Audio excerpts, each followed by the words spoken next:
Hi, I'm Gary Machuda. Welcome to the Apocrypha Apocalypse. Today, we're going to debunk an old anti-Catholic canard that's still in circulation, even though it was made over a century ago. And that assertion is that the Council of Trent was filled with incompetent members that didn't know the ancient languages and therefore weren't able to discern the true and authentic Old Testament canon. What's the truth of the matter? Well, that's exactly what we're going to unveil here on the Apocrypha Apocalypse.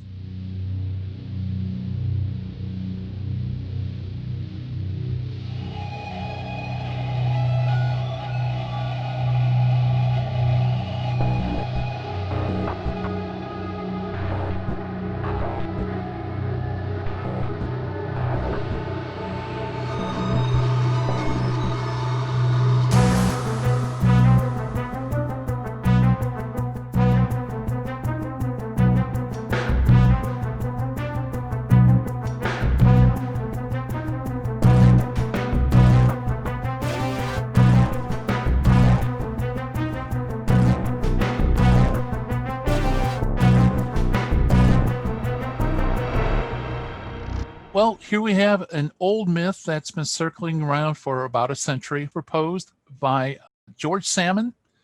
And Salmon relies on older theologian Westcott for some of the substance of his charges, basically where he takes aim at undermining the credibility of the Council of Trent, which, by the way, was the council that reaffirmed the Deuterocanon against Protestant contentions. So without further ado, why don't we take a look at what George Salmon has to say about these things. Salmon wrote, quote, "The great bulk of the bishops were Italian. Of the rest, the majority were Spanish. There were a few from France, none from Germany, Switzerland, or the northern countries. But a still worse account has to be given for the scholarship of its members. None knew Hebrew, and a few knew Greek, and there were even some whose knowledge of Latin was held in but low repute. Not one had the eminence of a learned divine. Westcott's summing up of the case is completely justified." And here he quotes Westcott, quote, "This fatal decree in which the council, harassed by the fear of lay critics and grammarians, gave a new aspect to the whole question of the canon, was ratified by 53 prelates, among whom there were not one German, not one scholar distinguished for historical learning, not one who was fitted by special study for the examination of the subject in which the truth could be determined by the voice of antiquity. How completely the decision was opposed to the spirit and letter of the original judgments of the Greek and Latin churches, how far it was at variance in doctrinal equalization of the disputed and acknowledged books of the Old Testament with the tradition of the West, how absolutely unprecedented was the conversion of the ecclesiastical usage into an article of belief, will be seen from the evidence which has already adduced." That's from George Salmon's Introduction to the Holy Bible, edited by Wass, the Apocrypha, Volume 1, 34, and he's quoting Westcott's Bible in the Church, page 257. So there's a lot there in the charges. First, of course, there's no German bishops. He repeats that twice in the charge. Also, he notes that none knew Hebrew and only a few knew Greek, and some weren't very good at Latin. There was an editorial written in the Dublin Review, which is excellent, in which only a few paragraphs debunks the charges of Salmon and Westcott. So let's read from that. "This is certainly most unjust. Jansen, Lepomeni, Salmeron, Jerome Alister, and Foriero were good Hebrew scholars and the author of learned commentaries on parts of the Old Testament. Cardinals Cervini and Serapando were men of learning and eminence.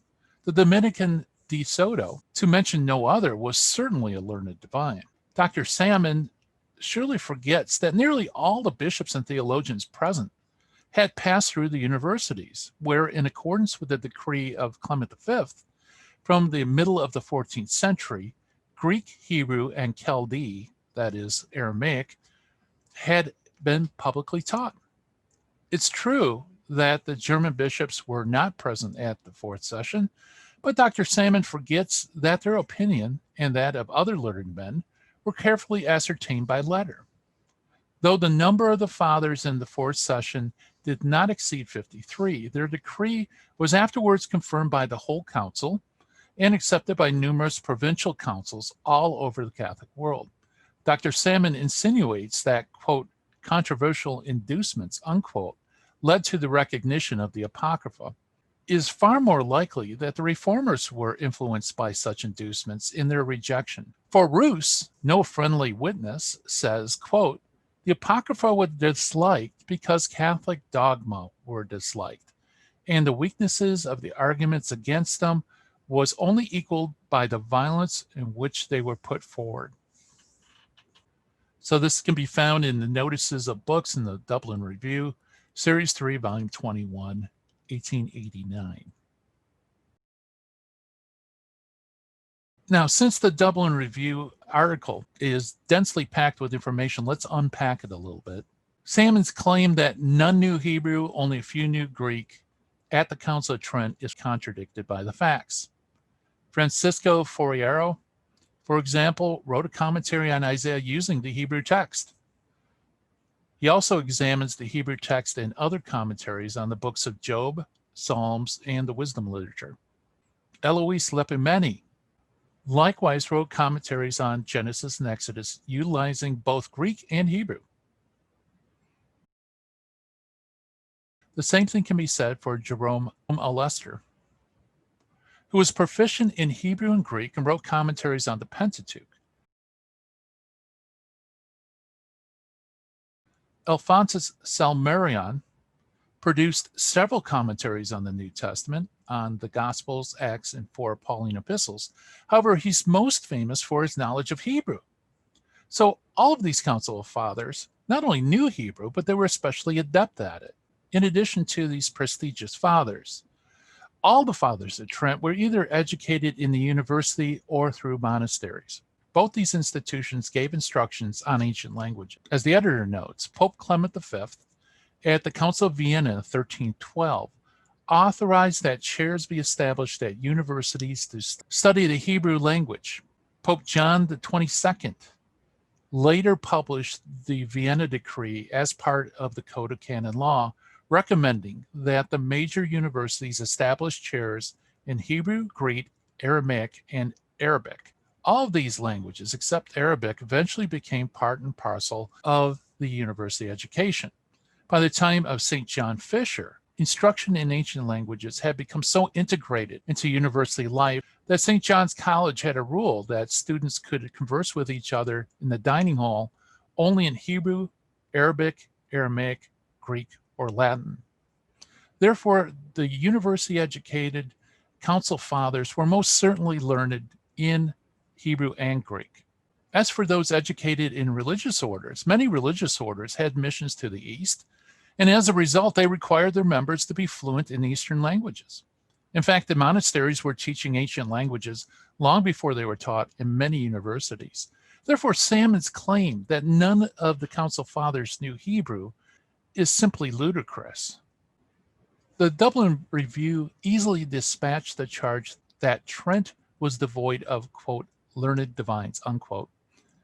If any doubt persists, we could point to the fact that in addition to the learned theologians mentioned in the editorial, there was a panel of theological consultants whom the Council Fathers could consult when needed. The number of the consultants varied. Catholic Encyclopedia of 1917 puts the number at 42 theologians and 9 canonists. But where this canard really goes wrong is this idea that somehow the Council of Trent was trying to make a newfangled canon.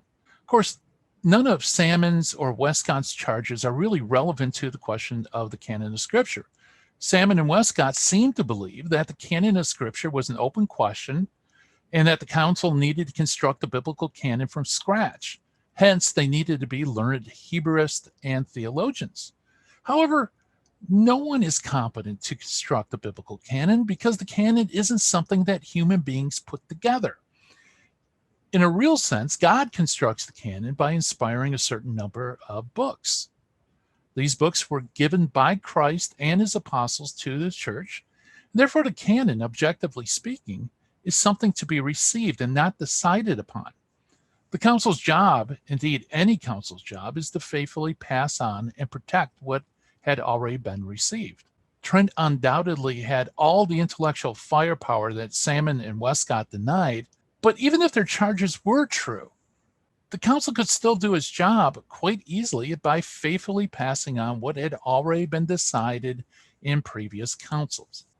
And hence, Trent basically rubber stamps the canon given a couple hundred years earlier at the Council of Florence, which in turn relied upon the North African councils way back in the 4th century. So this old anti-Catholic canard that tries to cut off any credibility at Trent actually backfires. Trent was very well educated. It was competent to make such a decree, and it did simply by passing on faithfully what was held by previous councils. Thank you so much for watching, and if you haven't done already, please subscribe, like, do all those social media type things because we appreciate it.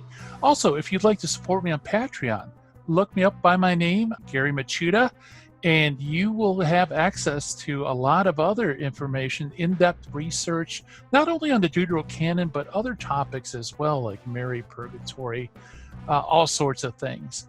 So check it out, folks. And again, thank you so much for watching. And God willing, we'll be back again soon. Bye-bye.